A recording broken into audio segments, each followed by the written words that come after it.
Today marks the first day of classes for the Uvalde, Texas school district. It comes more than 3 months after a gunman opened fire inside Robb Elementary, killing 19 children and 2 teachers. Maria Villarreal is in Uvalde with a look at how the community is preparing for the new school year. On the first day back to school in Uvalde, the road to healing is lined with posters and makeshift memorials reminding families how strong this city is. Buildings now serving as canvases for the 21 larger-than-life murals honoring the victims. That's so good. Before we go to work every morning, we drive this way. We'll say good morning. And it's just like she's smiling at us. This is Tess Mata, a cat-loving Astros fan that wanted to be a TikTok star.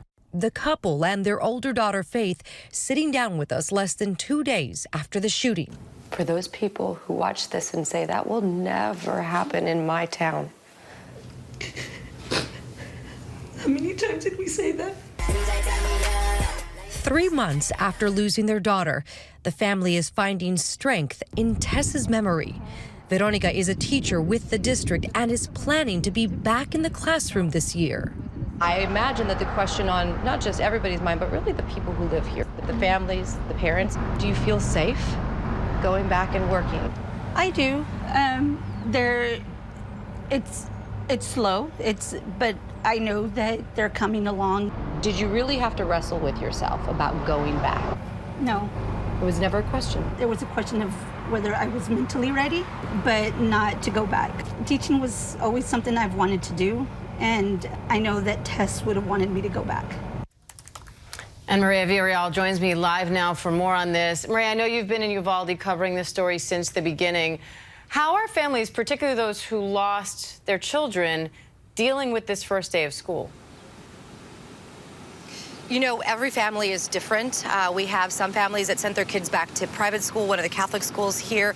Others are trying to send their kids. I just met up with someone a few minutes ago and noticed that he had 2 of his school-age children with him. I asked, are they going back? And he said, we tried this morning. It didn't happen for us. We'll try again tomorrow. So I think that this is a day-by-day process. And for a lot of these families, just getting up and getting out of bed is a win in their book right now.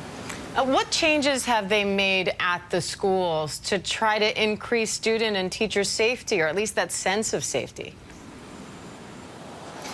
Well, as of right now, we saw a drop-off happen this morning. There are a lot of DPS troopers that have been assigned to the schools here in Uvalde. They are here for an indefinite amount of time. The governor says he will make sure that they stick around to make families and children feel safe. But on top of that, then they're also installing security fences all around these schools. I mean, just as drop-off wrapped up, we saw the guys show up and start erecting the fence. And so, you know, I think that this is going to be a step-by-step process of installing cameras and more security, having these apps in place. And so I think all of this is in an effort to make families and students, more importantly, and even staff members feel safe. And Maria, students are not going back to Robb Elementary. So what happens now to that school? There's a lot of discussions about what could happen and what families want to happen. As of right now, there's nobody going back to school, obviously. There are a lot of family members, a lot of people in the community that actually showed up at Robb this morning to pay their respects. There was a woman who showed up and sprinkled holy water over some of the memorial that was there. So I think as of right now, no set plans, but there are discussions being had about how they can put some sort of memorial up in that location at some point. And Maria, for some of these families, you know, they lost a child, but they still have other children in the school district. How are they dealing with that balance today? You know, it's not easy. You know, like we said earlier, I think there are some families that feel like they want to empower their children to make this decision, to go back or not to go back or to hold off.